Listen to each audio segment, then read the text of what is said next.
தூக்கி தூக்கி எடுத்தீரே, சர்வ வல்லவரே. என்னை தூக்கி தூக்கி எடுத்தீரே, நீ சமாதான காரணரே. உயிரோடு எழுந்த இயேசுவே, நான் வாழுவேன் உமக்காகவே. நீ ஒருவரே ஆண்டவர், நீ ஒருவரே ரட்சகர், நீ ஒருவரே. எல்லாரும் பாடுவோமா கை தட்டி? ஒருவரே ரட்சகர். என்னை தூக்கி தூக்கி எடுத்தீரே, சர்வ வல்லவரே. என்னை தூக்கி தூக்கி எடுத்தீரே, என் சமாதான காரணரே. மரித்து போன அந்த லாசரை அன்று தேடியே இயேசு வந்தீரே. மரித்து போன அந்த லாசரை இயேசு தேடியே அன்று வந்தீரே. உங்க வாயின் வார்த்தையா அந்த ஜீவன் வந்ததே. உங்க வாயின் வார்த்தையா அந்த ஜீவன் வந்ததே. அல்லேலூயா, அல்லேலூயா, அல்லேலூயா, அல்லேலூயா. என்னை தூக்கி தூக்கி எடுத்தீரே. எல்லா பாவத்திலும் சாபத்திலும் நம்மளை தூக்கி எடுத்தவர். என்னை தூக்கி தூக்கி எடுத்தீரே, என் சமாதான காரணரே. சிலுவையின் அந்த போரிலே இயேசு நீரே மரித்து போனீரே. சிலுவையில் அந்த போரிலே இயேசு நீரே மரித்து போனீரே. ஆனால் உயிரோடு எழுந்தீரே, அந்த எதிரியை ஜெயித்தீரே. ஆனால் உயிரோடு எழுந்தீரே, அந்த எதிரியை ஜெயித்தீரே. என்னை தூக்கி தூக்கி எடுத்தீரே, என் சர்வ வல்லவரே. என்னை தூக்கி தூக்கி எடுத்தீரே, என் சமாதான காரணரே. சொல்லுவோமா? என்னை தூக்கி அக்கிரமங்களில் பாவங்களிலும் மரித்து கிடந்த நம்மளை வல்லவரே. என்னை தூக்கி தூக்கி எடுத்தீரே, சமாதான காரணரே. உயிரோடு எழுந்த இயேசுவே, நான் வாழுவேன் உமக்காகவே. நீ ஒருவரே ஆண்டவர், நீ ஒருவரே ரட்சகர், நீ ஒருவரே ஆண்டவர், நீ ஒருவரே ரட்சகர். என்னை தூக்கி தூக்கி எடுத்தீரே. நான் பலவீனப்பட்ட, நான் கஷ்டப்படுகிற, நான் துயரப்படுகிற எல்லா நேரத்திலும் தூக்கி எடுக்கிறவரே. என்னை தூக்கி தூக்கி எடுத்தீரே, சர்வ வல்லவரே. என்னை தூக்கி தூக்கி எடுத்தீரே, என் சமாதான காரணரே. நான் கண்ணீர் விடும்போது, நான் கதறி அழும்போது, நான் மனிதர்கள் நம்பி ஏமாந்து நிற்கும் போது, நான் அனாதையா நிற்கும் போது, யாரும் இல்லை எனக்கு, என் வாழ்க்கை இனி அவ்வளவுதான் என்றெல்லாம் நான் ஏங்கி நிற்கும் போது என்னை தூக்கி எடுத்தவரே. என்னை தூக்கி தூக்கி எடுத்தீரே, சர்வ வல்லவரே. என்னை தூக்கி தூக்கி எடுத்தீரே, நீ சமாதான ஆண்டவரே. என் வாழ்க்கை வேணாம், இனி வாழ முடியாது என்று சொல்லும் போதெல்லாம் என்னை தூக்கி எடுக்கிறவர், என்னை தூக்கி நடத்துகிறவர், என்னை உயர்த்தி என் தலைகளை உயர்த்துகிறவர். என்னை தூக்கி தூக்கி எடுத்தீரே,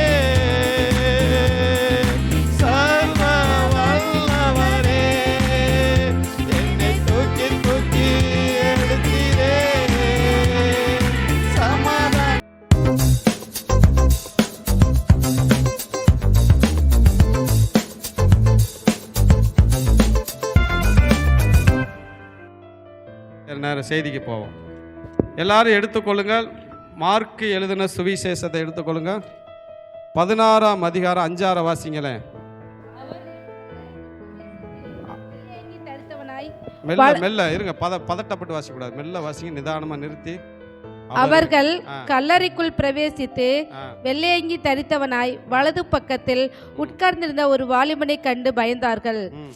அவன் அவர்களை நோக்கி, பயப்படாதிருங்கள், சிலுவையில் அறையப்பட்ட நசரேயனாகிய இயேசுவை தேடுகிறீர்கள். அவர் உயிர்த்தெழுந்தார். அவர் இங்கே இல்லை, இதோ அவரை வைத்த இடம். உலகத்தில் அப்படியே ஜெபம் பண்ணுவோம், துதிக்கிறோம். இந்த காலை வேளையில் நாங்கள் செபிக்கிறோம். உள்ள கர்த்தாவே, இந்த நிலையிலும் இந்த உயிர்த்தெழுந்த நாளிலும் நாங்கள் அப்பா உம்முடைய சிலுவை ஆண்டவரை எப்படி வெற்றி செஞ்சது என்பதை பார்க்க போகிறோம். ஆசீர்வதிங்க. மறுபடியும் அந்த வசனத்தை வாசிங்க.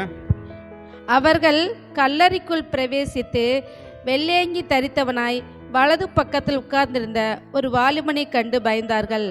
அவன் அவர்களை நோக்கி, பயப்படாதிருங்கள், சிலுவையில் அறையப்பட்ட நசரேயனாகிய இயேசுவை தேடுகிறீர்கள். அவர் உயிர்த்தெழுந்தார். அவர் இங்கே இல்லை, இதோ அவரை வைத்த இடம். பாருங்க, உலகத்தில் இருக்கிற எல்லா கல்லறையிலும் ஏதோ ஒரு சரீரம் வைக்கப்பட்டிருக்கிறது. ஆனால் இயேசுடைய கல்லறையில் இயேசுடைய சரீரம் இல்லை. அல்லேலூயா. இயேசுவை அடக்கம் பண்ணின அந்த இடத்துல அது ஞாயிற்றுக்கிழமை வாரத்தில் முதல் நாளாக இருந்தது. யூதர்கள் வழக்கத்தின்படி அவர்கள் நியாமங்கள் படி என்ன செய்வாங்கன்னா, 3ஆம் நாள் இந்த மரித்து போன சரீரத்துக்கு சில தைலங்களை எடுத்துக்கொண்டு அந்த சரீரத்தின் மேலே ஊற்ற வருவார்கள். அப்படி ஊற்ற வருகிற யாருன்னு கேட்டாங்கன்னா, மகதனா மரியாளும் மற்ற மரியாளும் சில பெண்களும் சேர்ந்து வராங்க. வரும்போது அவங்க என்ன சொல்லிட்டு வராங்கன்னா, இந்த கல்லை நமக்காக யார் புரட்டுவார் என்று பேசி கொண்டு வருகிறார்கள். பாருங்க, கல்லறை நினைச்சவனே நீங்கள் நம்ம ஊரில் இருக்கிற கல்லறை மாதிரி நினச்சிடக்கூடாது. நம்ம ஊரில் என்ன செய்வோம்னா, மண்ணை தோண்டி குழியை தோண்டி அதுக்குள்ளே பெட்டியை இறக்கி மண்ணை பிடிடுவோம். அந்த மாதிரி யூதர்கள் கல்லறை கிடையாது. அவர்கள் ஒரு குகையாக கல்லறை வைத்திருப்பார்கள். ஒரு குடும்பம் ஒரு குகை கல்லறை வாங்கிடும். அதுக்குள்ளே தான் வரிசையாக என்ன பண்ணுவாங்க, பரம்பரையே வைப்பாங்க. ஆபிரகாமு, யாக்கோபு இப்படிலாம் அவங்க வைப்பாங்க. ஒரு குகை மாதிரி வாங்கிடுவாங்க. அந்த குகை எப்படி இருக்குன்னு கேட்டிங்கன்னா, மேலாப்பில் இருக்காது. எங்கே இருக்கும்? அண்டர் கிரவுண்டில் இருக்கும். அதுக்குள்ள படி வச்சு பார்க்க அப்படி இருக்கும். நான் சொல்கிறது புரிஞ்சுங்க. இப்படி இருக்கும். போய் பார்த்தா படியில் இறங்கி அந்த கல்லறைக்கு போகணும். அப்படி தான் யூதருடைய கல்லறை வைத்திருப்பார்கள். இப்போ இயேசுவை வச்ச ஒரு கல்லறை, ஒரு கல் வச்சிருக்கிறாங்க. அது கிட்டத்தட்ட எத்தனையோ டன் எடை உள்ள கல், சாதாரண கல் இல்லை. போய் ஒரு ஒரு ஆள் வந்து அந்த கல்லை புரட்ட முடியாது. கிட்டத்தட்ட 20 ரோம போர் சேவர்கள் சேர்ந்தால் தான் அந்த கல்லை புரட்ட முடியும். ஏன் அப்படி அந்த கல்லை வச்சுருந்தாங்க? ஏன் இவங்க அந்த கல்லை நமக்காக யார் புரட்டுவான்னு? ஏன்னா போகிற 5-6 பெண்கள் நினச்சி அந்த கல்லை புரட்ட முடிஞ்சால் அவங்க என்ன பண்ண மாட்டாங்க, இந்த வார்த்தையை சொல்ல மாட்டாங்க. சாதாரண கல் கிடையாது, எத்தனையோ டன் உள்ள கல். நம்மளுக்காக யார் புரட்டுவா? ஏன் இயேசுக்கு அந்த கல்லை வச்சாங்க கேட்டிங்கன்னா, இயேசு சொல்லியிருந்தாரு, நான் மரித்து 3ஆம் நாள் என்ன பண்ணுவேன், உயிர்த்தெழுவேன்னு அநேக முறை சொல்லியிருந்தார். இது எல்லாத்துக்கும் தெரியும், எதிரிகளுக்கும் தெரியும், பரிசேயர் எல்லாத்துக்குமே தெரியும், மத தலைவர்களுக்கெல்லாம் தெரியும். ஆகவே இப்போ என்ன பண்ணுறாங்கன்னா, இவர் சொன்னபடி அவர் வாட்டுக்கு உங்கள் சீசர்கள் வந்து இவருடைய சரீரத்தை திருடிட்டு போய் ஒளிச்சு வச்சுக்கிட்டு இயேசு உயிர்த்தெழுந்தான்னு சொல்லி ஒரு கதையை கட்டி விட்டா, முன்ன இருக்கிறத காட்டில் இப்போ இயேசு எப்படி ஆயிடுவார், அவருடைய புகழ் ரொம்ப ஃபேமஸ் ஆயிரும் சொல்லி இப்போ என்ன பண்ணுறாங்கன்னா, பயங்கர எடை டன் உள்ள ஒரு கல்லை வச்சு அதில் சங்கிலியில் கட்டி, நீங்கள் படித்து பாருங்களேன், சங்கிலியை கட்டி ரோம சிகில் வச்சுட்டாங்க. சிகில் வைக்கணும் உங்களுக்கு தெரியுமில்ல, ஒரு கடைக்கு அரசாங்க சிகில் வச்சா யாரும் என்ன பண்ணக்கூடாது, அதை தொடக்கூடாது. தொட்டால் மரண தண்டனை. அன்னைக்கு ரோமர்கள் சிகில் வச்சா தொடவே கூடாது. பக்கத்தில் சிகில் வச்சுட்டாங்க. சிகில் வச்சு அதுவும் இல்லாமல் 2 சேவர்களை எங்கள் காவல் வச்சிருக்கிறாங்க. சேவர்களை காவல் வச்சுட்டாங்க. ஏன்னா இயேசுடைய சரீரத்தை யாரும் திருடிட்டு போயிடக்கூடாது. இப்போ இந்த பெண்கள் என்ன பண்ணுறாங்கன்னா, சில தைலங்களை எடுத்துக்கொண்டு அந்த சரீரத்தில் ஒரு அந்த குகையில் வைக்கும்போது நல்ல வெள்ளை துணியை நல்லா சுற்றி அந்த குகையில் வச்சுருவாங்க. 3ஆம் நாள் என்ன பண்ணுவாங்கன்னா, சில தைலங்களை ஊற்ற வருவாங்க. ஏன் தைலங்களை ஊற்ற வராங்கன்னா, அந்த சரீரம் கெட்டு போகாமல் இருக்க அதுக்கு ஊற்ற வருவாங்க. இப்போ இந்த கல் வைக்கப்பட்டிருக்கு, கல்ல சங்கிலி வைக்கப்பட்டிருக்கிறது, சிகில் வைக்கப்பட்டிருக்கு, 2 போர் சேவல்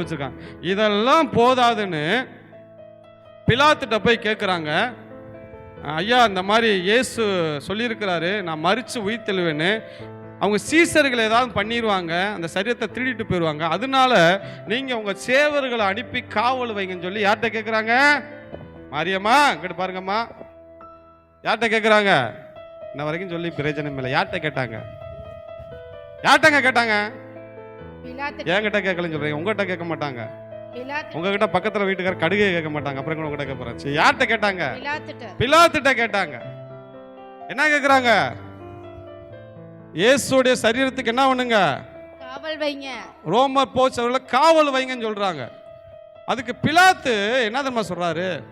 ஏன்னா பிலாத்து மனைவி ஏற்கனவே சொல்லியிருக்கிறாங்க. பிலாத்து மனைவிக்குள்ள விசுவாசம் இருந்துச்சு. பிலாத்து மனைவி லெட்ரு போடுது, அவர் வந்து மேசியாயா, அவர் நீதிமானியா, அவருக்கு என்ன பண்ணிடாத, தண்டனை எதுவும் கொடுத்துறாத, அவர் வந்து என் கனவுல வந்துட்டாரு, தோண்டிட்டாரு, அவர் தான் தெய்வம், அவர் தான் மேசியா, நீ எதுவும் பண்ணிடான்னு சொல்லி இந்த அம்மா சொல்லுது. இப்ப பிலாத்து என்ன சொல்றாருன்னு கேட்டீங்கன்னா, நீங்களே உங்களுக்கு தான் ஆள் இருக்கலடா, நீங்க என்ன பண்ணீங்க? நீங்களே ஒரு கோஷ்டி தான்றா, நீங்களே பிடிச்சிருந்தாலும் அடிச்சிட்டீங்க, நீங்களே பயங்கரமான ஆள் தான், கரை சேவைகள் தான், நீங்க தானடா, நீங்களே என்ன வச்சுக்கோங்க, ஆளை வச்சுக்கங்கன்னு சொல்லி பாருங்க. சிலுவையிலிருந்து அடிக்கிறதுக்கு பிலாத்துக்கு அதிகாரம் இருந்தது, விடுவிக்கிறதுக்கு அதிகாரம் இருந்தது. ஆனா பிலாத்து நடுநிலையா நின்றுக்கிட்டார். ரெண்டு பக்கம் என்ன ஆயிடக்கூடாது? பகையாயிடக்கூடாது. தன்னை காப்பாற்றி கொள்ள ரெண்டு பக்கம். ஏன்னா பிலாத்துக்கும் தெரியும் இயேசு மேல எந்த குற்றமோ கிடையாது, ஜனங்கள் வீம்புக்குனே சொல்றாங்கண்ணா. ஆனா பிலாத்து காப்பாற்ற முயற்சி பண்ணல. ஏன் தெரியுமா? இயேசுவை காப்பாத்தினா இவங்கள பச்சுக்கணும், இவங்கள பச்சுக்கிட்டா இயேசுவை பச்சுக்கணும். அதனால என்ன பண்ணிட்டான்னா கையை கழுவி என்ன பண்ணிட்டாரு? ஒப்பு கொடுத்துட்டார். இந்த இரத்த பலிக்கு நானும் என் குடும்பமும் காரணம் கிடையாது, இது வந்து உங்க மேல தானே சொல்லி நைஸா என்ன பண்ணிட்டாரு? கழுவுற மீன்ல நழுவுற மீன் அப்படிலாம் சில இருப்பாங்கல்ல, அந்த மாதிரி பிலாத்து ஆகிட்டார். சரி, இப்ப இயேசுடைய அந்த சிலுவை மரணத்தை குறித்து நான் கொஞ்சம் நேரம் பேசுகிறேன். அன்றைக்கி பேச முடியலை, 7 வாரத்தில் நான் பேச முடியல. இப்போ நம்மலாம் சினிமாவில் நம்மளுக்கு எப்படி காட்டியிருந்தாங்கன்னா, இயேசுவை ஆணியை எங்கே வச்சு அடிப்பாங்க, இங்கே வச்சு அடிப்பாங்கன்னு நம்மளுக்கு காலங்காலமாக அப்படி தான் சினிமா காட்டினாங்க. ஆனால் தவறான, நீங்கள் பேசன் ஆஃப் த படத்தை பார்த்தீங்கன்னா அந்த படத்தில் கரெக்டாக எடுத்துருப்பாங்க. இயேசுவை இருங்க, நான் வச்சு கையை வச்சு, இயேசுவை சிலுவையில் ஆணியை இங்கே அடிக்கலை, இங்கே அடிச்சுப்பாங்க. எத்தனை பேருக்கு நம்ம பார்க்குறோம்? இங்கே அடித்தாங்க. இந்த இடைக்கடையில் ஒரு பாயிண்ட் இருக்கும், புரியுதா உங்களுக்கு நான் சொல்கிறது? இங்கே அடித்தாங்க. ஏன் இங்கே அடிக்கிறாங்க கேட்டிங்கன்னா, தீயில பட்டா என்ன வேதனை இருக்கோ, ஒரு நெருப்பு சுட்டா என்ன வேதனை, நரக வேதனை இருக்கோ, இங்கே அடிக்கல அந்த வேதனை இருக்கும். இந்த வேல் குத்துறலாம் பார்த்துறீங்களா? இப்படி கையை வைங்களேன், கையை வைங்க, அட வைங்க, கையை தான் வைக்க சொல்கிறேன். இப்படி வச்சு இப்படி ஒரு விரலை வச்ச கேப்பு இருக்கா? எத்தனை பேர் அமுக்குறீங்க? உங்களை தான் சிஸ்டர். இப்படி வச்சு பாருங்க, இங்கே பல்லு இருக்கும், இங்கிட்டு மேலே இருக்கும், கேப்பு இருக்கா? கையே வைக்கல சில பேர். பாருங்க, அவங்க கையை வச்சு பாருங்க, கேப்பு இருக்கா? இந்த கேப்பில் தான் என்ன குத்துவாங்க? உங்களை தாங்க கேட்குறேன். வேலு குத்துவாங்க. எல்லா இடத்துலையும் வேல் குத்த மாட்டாங்க, சில பாயிண்ட்டுகளை தான் குத்துவாங்க. நீங்கள் நல்லா புரிஞ்சுக்கணும், எல்லா இடத்துல வேலை குத்த முடியாது. இந்த இடத்துல தான் கேப்பு இருக்கும், மற்ற இடத்துலாம் கேப்பு கிடையாது. இந்த இடத்த பார்த்து குத்துவாங்க. நாக்கில் குத்துறப்ப அதுக்கு ஒரு கேப்பு இருக்கும், அந்த பாயிண்ட் இருக்கும், அதில் தான் குத்துவாங்க. அதே மாதிரி கையில் அடிக்கிற போது எல்லா இடத்துலையும் கையில் அடிக்க மாட்டாங்க, இந்த இடத்துல கேப்பு இருக்கும். கையை வச்சு நீங்கள் அமைக்கி பார்த்தா தெரியும் உங்களுக்கு, இந்த இடத்துல எம்டியாக இருக்கும், கன்னத்தில் இங்கனக்குள்ளே எம்டியாக இருக்கும். அப்போ பாருங்க, ஏங்க அடிக்கிறாங்கன்னா, தீயில பட்ட வேதனை இருக்கும், நெருப்பில் பட்ட ஒரு நரக வேதனை இருக்கும். இங்கே தான் அடிப்பாங்க, இங்கே தான் இயேசுவை என்ன பண்ணாங்க? அடித்தாங்க. காலிலையும் பாருங்க அதே மாதிரி ஒரு பாயிண்ட் இருக்கும், அங்கே தான் அடித்தாங்க.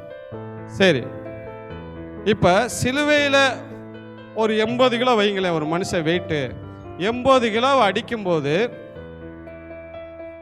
இங்கே காலு மொத்த வெயிட்டு எது தாங்குது? ஆணி. போனாட்ட பாடம், 3 ஆணியா என் பாவங்கள் சுமந்து பாடணுமா இல்லையா? 3 ஆணியால் பாவத்தை தீர்த்தாரு. சரி, 3 ஆணினா என்னன்னு சொல்லுங்க, எங்கெங்க ஆணி பட்டுச்சு புரிஞ்சுக்கணும்ல? காலு. ஒருத்தர் கேட்டார், காலில் 2 ஆணி, சிலுவை எப்படிடா இருக்கு பாருடா, ஒரு சிலுவையில் 2 கால் ஒன்றாயிரும், அப்ப ஒரு ஆணி, 2 ஆணி, 3 ஆணி. எத்தனை பேருக்கு புரியுது? 3 ஆணியால் அப்ப மொத்த 80 கிலோ வெயிட்டையும் கயிறை கட்டிடுவாங்க. சில இந்த கயிறை கட்டிடுவாங்க. மொத்த வெயிட்டையும் எது தாங்குது? இந்த ஆணி. இப்ப சிலுவையில ஒரு மனிதனை அடிக்கும் போது, படுக்க வச்சு அடிக்கும் போது நேர வச்சு அடிக்க மாட்டாங்க. படுக்க வச்சு காலை ஒரு அரை அடி மேலோட்டம் அப்படி தூக்குவாங்க. எத்தனை பேருக்கு நான் சொல்றது புரியுது? படுக்க வச்சு காலை ஒரு அரை அடி தூக்கி வச்சு தான் சிலுவையில் அடிப்பாங்க. ஏன் அப்படி அடிக்கிறாங்க கேட்டீங்கன்னா, அவங்க சிலுவையில தொங்கும் போது ஒரு பெண்டா தான். இப்ப பாருங்களேன், இந்த காலை இப்படி தூக்கி வச்சு இப்படி அடிக்கிறப்ப சரீரமே எப்படி ஆயிரும்? பெண்டாயிரும். அவங்கனால மூச்சு வாங்க முடியும், ஆனா மூச்சு என்ன பண்ண முடியாது? விட முடியாது. இப்ப அப்படி மூச்சு விடணும் அப்படின்னு ஒரு மனுஷன் நினைச்சா என்ன பண்ணுவானா, அந்த பெண்டா இருக்கிறப்ப காலை அப்படி லைட்டா ஊண்டி சரீரத்தை கொஞ்சம் கொண்டு வந்து அப்படி மூச்சு விடுறப்ப இந்த ஆணி இருக்கு பார்த்தீங்களா, அந்த அடிக்கப்பட்ட ஆணி, இதெல்லாம் ரோமர்கள் திட்டமிட்டு செய்வாங்க. இந்த சிலுவை மரணம் வந்து ஏதோ நம்ம சாதாரணமாக கடந்து போகிற ஏதோ சிலுவையில் தொங்குனாருங்கன்னு. இதெல்லாம் ஏன் செய்கிறாங்கன்னா, இவன் கொஞ்சம் கொஞ்சமாக அணு அணுவாக என்ன பண்ணணும்? சாகணும். ஒரு மனுஷனை நீங்கள் ஒரேடியாக கொண்டுட்டா ஒன்றுமே தெரியாதுங்க. இந்த லாக்அப் டெத்தெல்லாம் சொல்லுவாங்க. இந்த லாக்அப் லத்தி சார்ஜ்னு பண்ணுவாங்க.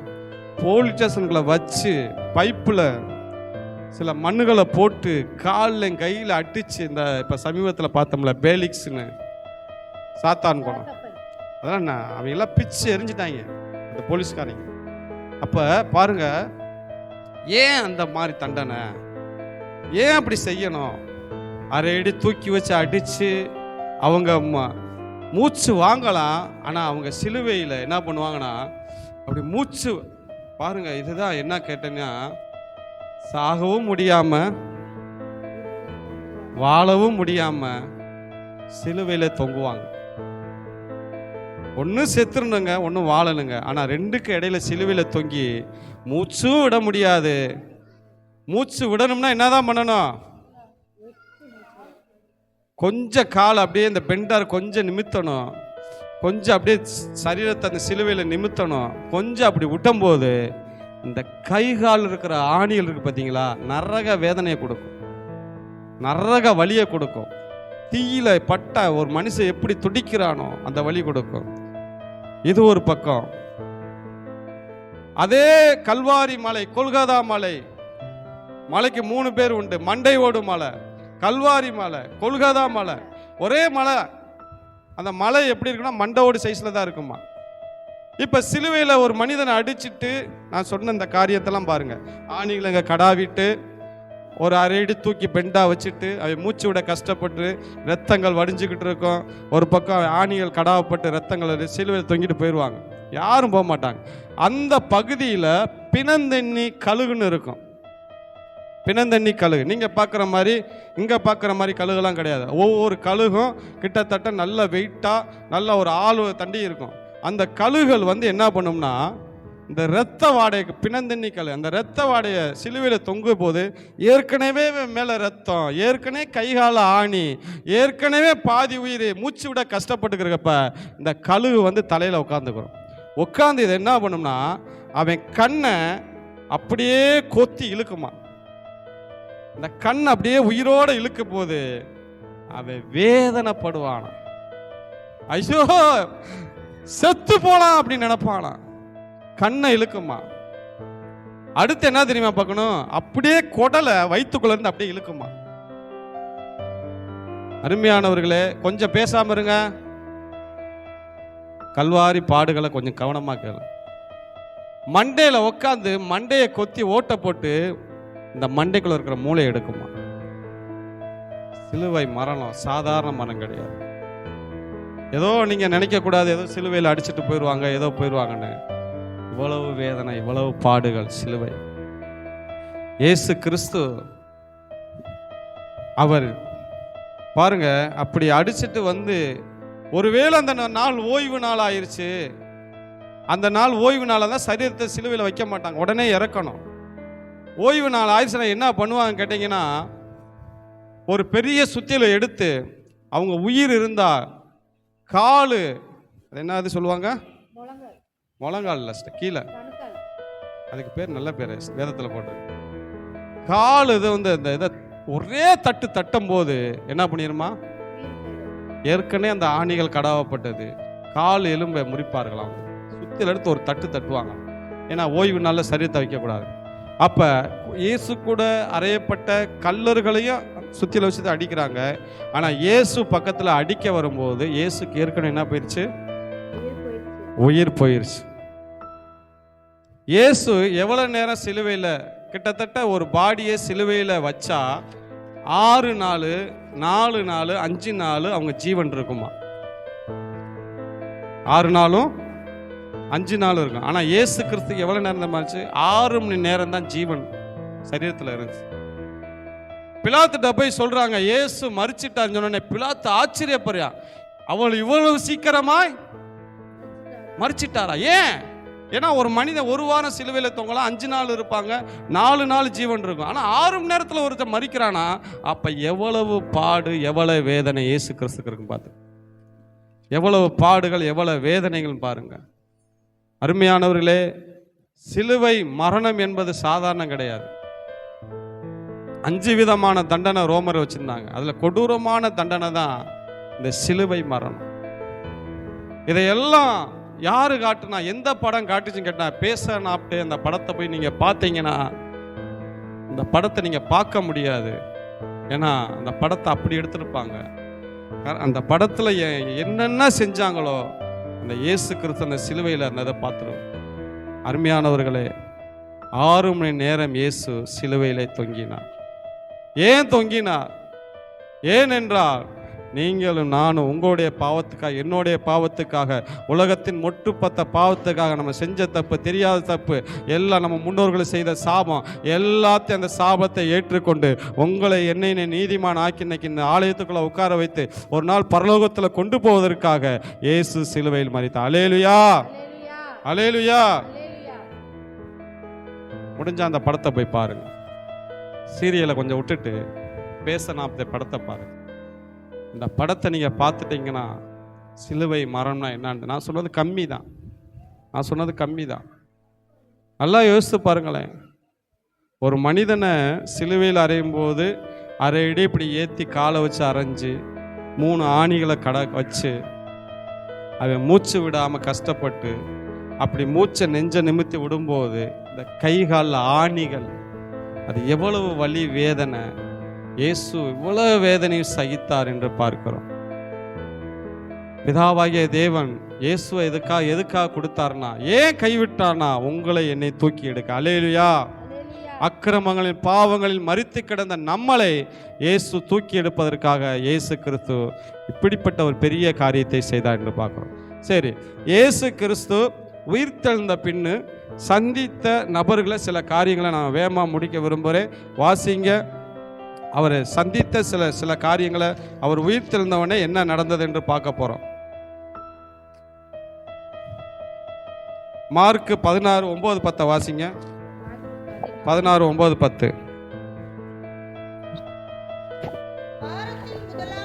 வாரத்தின் முதலாம் நாள் அதிகாலையிலே இயேசு எழுந்திருந்த பின்பு மகதலேனா மரியாளுக்கும் முதல் தரிசனமானார். முதலாக யாருக்கு தரிசனமானாரு? மகதலேனா மரியாள். அவளிடத்திலிருந்து அவர் 7 பிசாசுகளை துரத்தி இருந்தார். அவர் புறப்பட்டு அவரோட கூட இருந்தவர்கள் துக்கப்பட்டு அழுது கொண்டிருக்கையில் அவர்களிடத்தில் போய் அந்த செய்தியை அறிவித்தாள். இப்ப பாருங்க, இயேசுவை அடக்கம் பண்ணின இடத்துல முதல்ல ஓடி வர்றது யாரு? கூட இருந்த ஆண்கள் யாரும் ஓடி வரலங்க. மகதலேனா மரியாள் தான் ஓடி வராங்க. மகதலேனா மரியாளுக்கு தான் ஆண்டவர் முதல் தரிசனமாகிறார். தரிசனமாகி இப்ப இந்த மகதலேனா மரியாள் என்ன பண்றாங்கன்னா, அழுது கொண்டு துக்கித்து கொண்டு கண்ணீர் வடிச்சு கொண்டு, ஐயோ இயேசு இப்படி சிலுவையில் அரைஞ்சிட்டாங்களே, அவர் இறந்துட்டாரு, அவர் வச்ச இடம் தேடலேன்னு சொல்லி அழுது புலம்புறாங்க. அப்படி புலம்பி வரும்போது பாருங்க, அதிகாலமே எழும்பி ஆண்டவரை தேடி ஓடுறா. உயிரோடு இருக்கிற இயேசுவை பார்க்க ஓடல, உயிர்த்தெழுந்த இயேசுவை பார்க்க ஓடல. யாரை தேடி ஓடுறா? மரித்து போன இயேசுவை நோக்கி அந்த அம்மா ஓடுது. அந்த அம்மாவுடைய பேக்ரவுண்ட், அவருடைய வாழ்க்கை எப்படின்னு பார்த்தீங்கன்னா, அந்த அம்மாவுக்கு எத்தனை பிசாசு பிடிச்சிருந்துச்சு? 7 பிசாசு பிடிச்சிருந்துச்சு. இந்த பிசாசு பிடிச்சவங்களுடைய வாழ்க்கையில் நீங்கள் போய் கேட்டு பாருங்களேன்.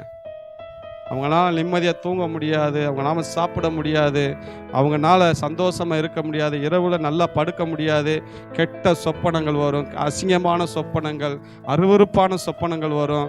அவங்க ஏதோ ஒரு பயத்தில் நடுக்கத்தில் இருப்பாங்க. ஏன்னா எனக்கு அந்த அனுபவம் இருக்குது. ஏன்னா எனக்கு அந்த பிசாசு பிடிச்சிருந்தனால இந்த அம்மாவுக்கு 7, எனக்கு 6. இந்த அம்மாவுக்கு, உங்களை தாங்க கேட்குறேன், என்னங்க சொல்கிறீங்க? அந்த எனக்கு 6. எங்கெங்கேயோ போய் பற்றி விட்டாங்க, எங்கெங்கேயோ போனாங்க. கேரளாவுக்கு போனோம், அதுக்கு போனோம், இதுக்கு போனோம். ஒரு கலையாஞ்சட்டிக்குள்ளே போட்டு அடைக்கிறோம்னு சொல்லி 3000 கொண்டு வர சொன்னாங்க. கலையாஞ்சட்டிக்குள்ளே போட்டு அடைச்சா ஏதோ போனோம். எனக்கு ஒரு கேள்வி இருந்துச்சு. என்ன கேள்வின்னு கேட்டிங்கன்னா, அன்னைக்கு எனக்கு என்னை யாருக்குமே பிடிக்காது. நான் கேட்பேன், பிசாசு என்னையை மட்டும் உனக்கு ரொம்ப எப்படி பிடிச்சிக்கிருச்சு? நான் என்ன உன்னைய பாதிச்சேன் அப்படின்னு இப்படியே கேள்வி கேட்டுக்கிட்டே இருப்பேன். பாருங்க, இந்த பிசாசு பிடிச்சோடைய வாழ்க்கை அப்படிப்பட்ட ஒரு வாழ்க்கை. மகதனா மரியாளுக்கு தெரியும், 7 பிசாசு தனக்குள்ள இருந்தனால அவ வாழ்ந்த வாழ்க்கை பாருங்க, ஒரு கேவலமான, ஒரு இழிவான, ஒரு சமுதாயத்தில் ஒரு எல்லாரும் அவமானப்படுத்தக்கூடிய ஒரு வாழ்க்கையா அவள் இருந்தாள் என்று பார்க்கிறோம். இப்ப 7, நான் ஏற்கனவே இயேசுவை பத்தி சொல்லியிருக்கேன், எப்படி அவளுக்கு சுகமாச்சு, எப்படி பிசாசுன்னு. இப்ப இயேசுவை சந்திக்கிறார். சில பார்த்தீங்கன்னா இந்த பிசாசை குறித்து ரொம்ப பயப்படுவாங்க. சில நாங்கள் எங்கள் இதெல்லாம் பேசிக்கிறோம், ஸ்கூல்லலாம் பேசிக்கிறோம். ஒருத்தன் சொல்லுவான், எங்கள் நண்பன், நைட்டில் அப்படியே நடந்து போய்க்கிருந்தாண்டா, அங்கே உயரத்தில் ஒரு பிசாசு நின்றுச்சு, அதை பார்த்தேன்டா. அப்புறம் என்னடா பண்ண? அப்புறம் எங்கள் அம்மா அப்பா சொல்லி கொடுத்துருந்தாங்க, ஒரு வட்டம் போட்டு நின்னா அது என்ன பண்ணாது, வராது, ஒரு கங்கை கட்டினா வராது அப்படின்னு சொல்லுவாங்க. இதெல்லாம் வெட்டிக்காத. அதே மாதிரி இங்கிலீஷ் படத்தில் பூரா காட்டினீங்கன்னா, அந்த பேய், இந்த ஈவில் ஸ்பிரிட்லலாம் ஒரு படத்தில் பார்த்தீங்கன்னா பூரா அந்த இங்கிலீஷ்காரங்க பூரா எதை காட்டுவாங்க?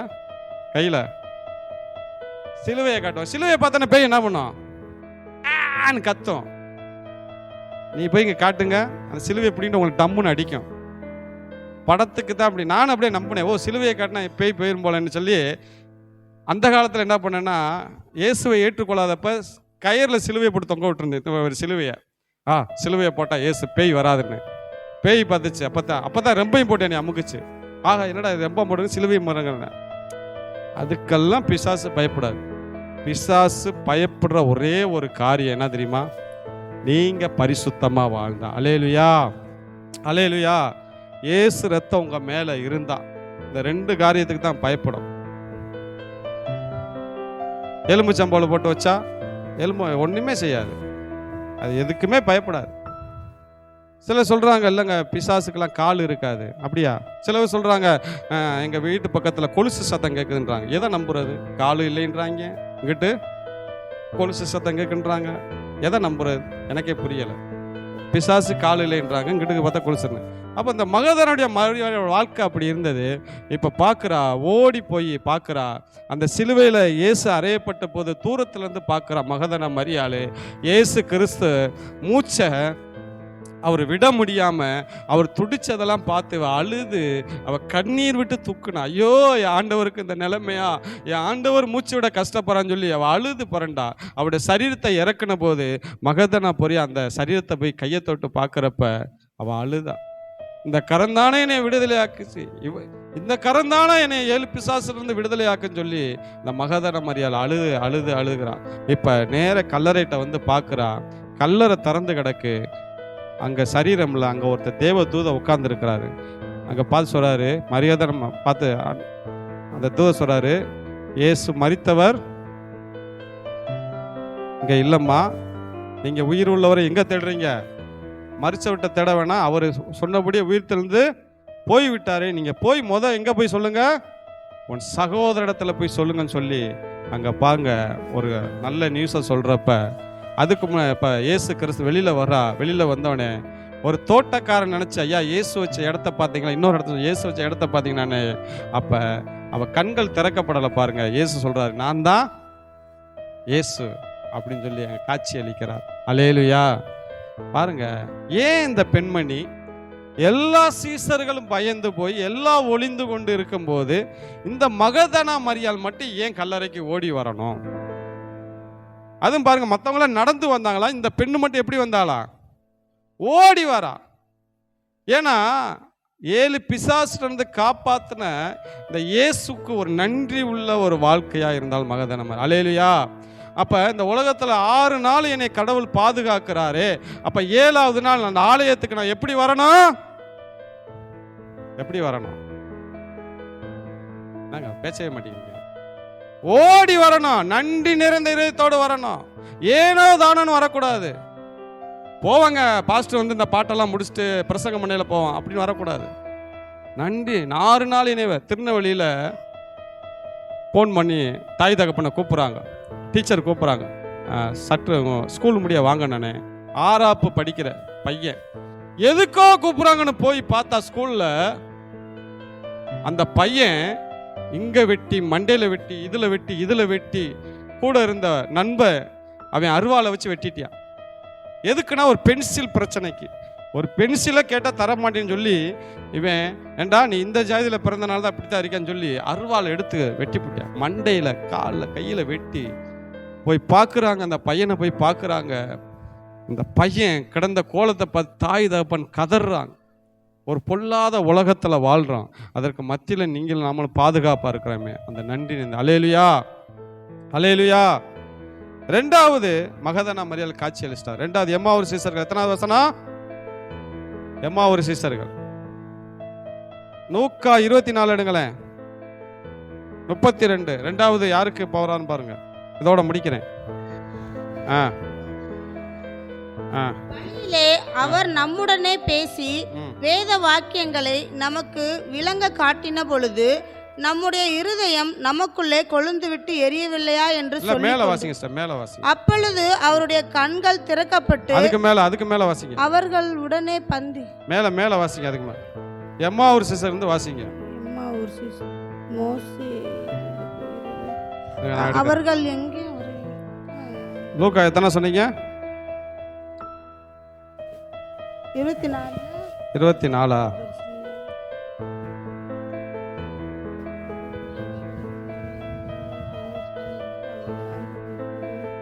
மேல வாசிங்க, அப்படியே வாசிங்க.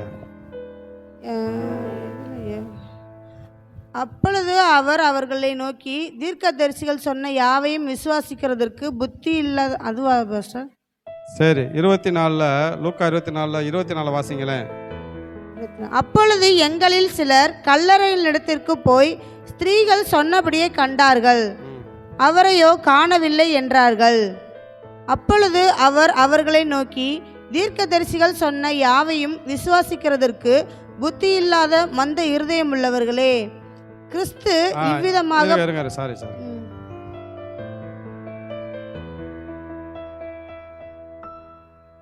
அதுதான் வாசிங்க. 27 வாசிங்க, அப்படியே வாசிங்க.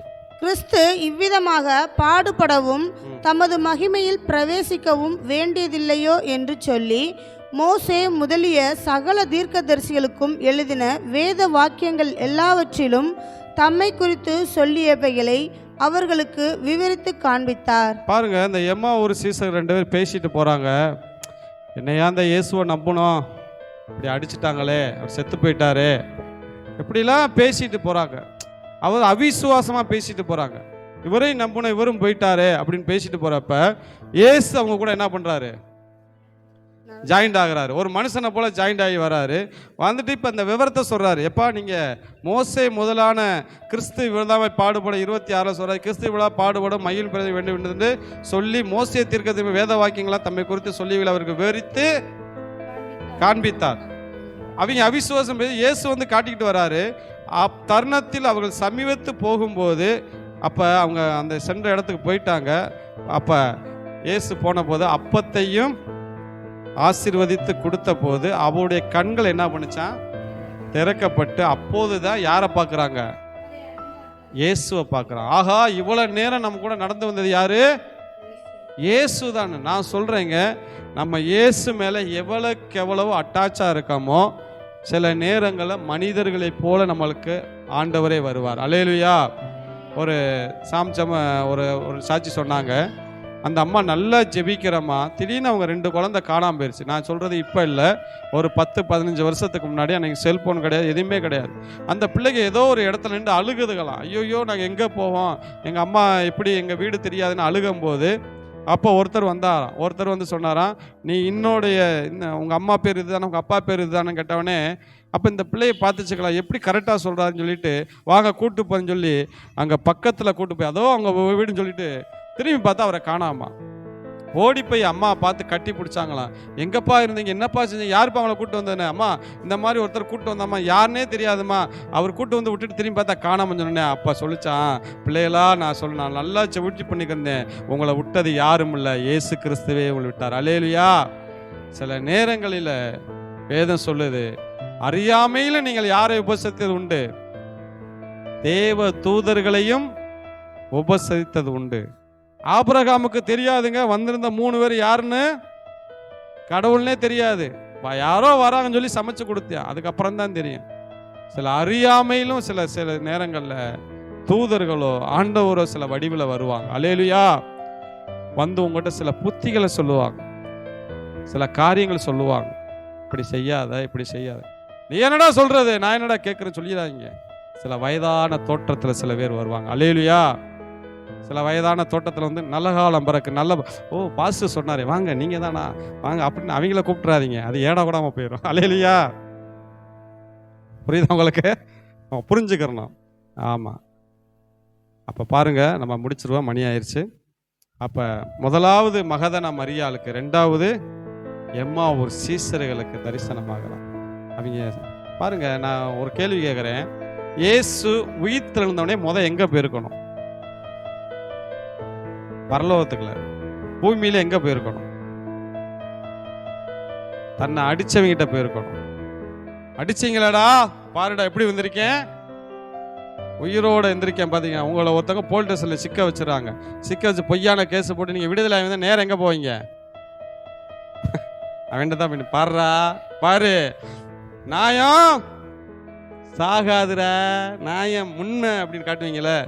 ஏசு கிறிஸ்து அவங்கள தேடி போலங்க, நம்பாதவங்களை தேடி ஏசு போல. எங்க தான் போனாரு? தன்னை நம்பி தன்னை பின்பற்றி கூட இருந்தவங்களை நோக்கி தான் போனார். அல்லேலூயா. ஏசு கிறிஸ்து இந்த நம்பாதவங்களை உலகத்தை தேடி போக மாட்டார். யாரை தேடிமா தெரியுமாரு? உங்களை என்னையும் தான் தேடி வருவார். அல்லேலூயா. அல்லேலூயா. அதனால பயப்படாதீங்க. மரியாளே ஏன் அழுகிறாய்? பயப்படாதீங்க, கலங்காதீங்க. நம்ம மரித்து மண்ணோடு போன ஒரு ஆண்டவரை நம்ம ஆராதிக்கலைங்க, ஜீவனுள்ள தேவனை ஆராதிக்கிறோம். அல்லேலூயா. நம்முடைய வாழ்க்கையில் பாருங்க, சொந்த குமாரனை என்று பாராமல் நமக்காக கூட கொடுத்த தேவன் மற்றொரு அதோடு கூட கொடுக்காமல் இருப்பாரோ? சொந்த குமாரனே உங்களுக்கு எனக்கு கொடுத்தவருங்க. நீங்க நினைக்கிறீங்க நம்ம எப்படி வாழ போறோம், எப்படி இதை செய்ய போறோம், எப்படி எதிர்காலம் போக போகுது, இப்படிலாம் நினைக்கிறீங்க. ஆண்டவர் சொல்றாரு, எப்பா நீ நினைக்காதப்பா, நான் உனக்காக என்ன பண்ணிட்டேன், சொந்த குமாரனைவே ஓம் பாவத்துக்காக கொடுத்தவன் உன்னையே நான் வாழ வைக்க மாட்டேனா? நான் உங்களை இன்னைக்கு சர்வீஸுக்கு கூப்பிடுறேன், நீங்களும் வர்றீங்க, வந்து பார்க்குறீங்க, சேரே போடலை, எதுவுமே கிடையாது, நான் பாட்டுக்கு படுத்து இப்படி கால் மேலே காலை போட்டு தூங்குறேன். வந்து பார்க்குறீங்க, என்னடா ஒன்றத்தையுமே காண, அவர் தூங்கிட்டு இருக்காருன்னு. நான் என்ன பண்ணுறேன், அதிகாலை எந்திரிச்சு நான் என் பிள்ளைகளாக வந்து கூட்டி சேரை போட்டு மைக்கை வச்சு அதை வச்சு இதை வச்சு எல்லாம் பண்ணி நாங்கள் செய்கிறோம்னா அழைத்த தேவன் உங்களை விட்டுருவார். அல்லேலூயா. உங்களை உண்டாக்குன போதே எல்லாத்தையும் செட் பண்ணி வச்சுட்டாருங்க. எத்தனை பேருக்கு நான் சொல்கிறது புரியுது? எனக்கு ஒரு மனுஷனுக்கே ஒரு கல்யாண வீடு, ஒரு காது ஊத்து வீடு, ஒரு சடங்கு வீட்டில் நீங்கள் உங்களை கூப்பிடும்போது அவங்க வாட்டுக்கு எதுவுமே இல்லாமல் இருந்துருவாங்களா? எல்லாத்தையும் ஆயத்தம் பண்ணி தான் உங்களை என்ன பண்ணுவாங்க, கூப்பிடுவாங்க. அவங்களுக்கே அந்த இது இருக்கும்போது அழைத்த தேவன் தெரியாதவருக்கு உங்களுக்கு எந்த நேரத்தில் என்ன செய்யணும்னு தெரியாது. அல்லேலூயா. அல்லேலூயா.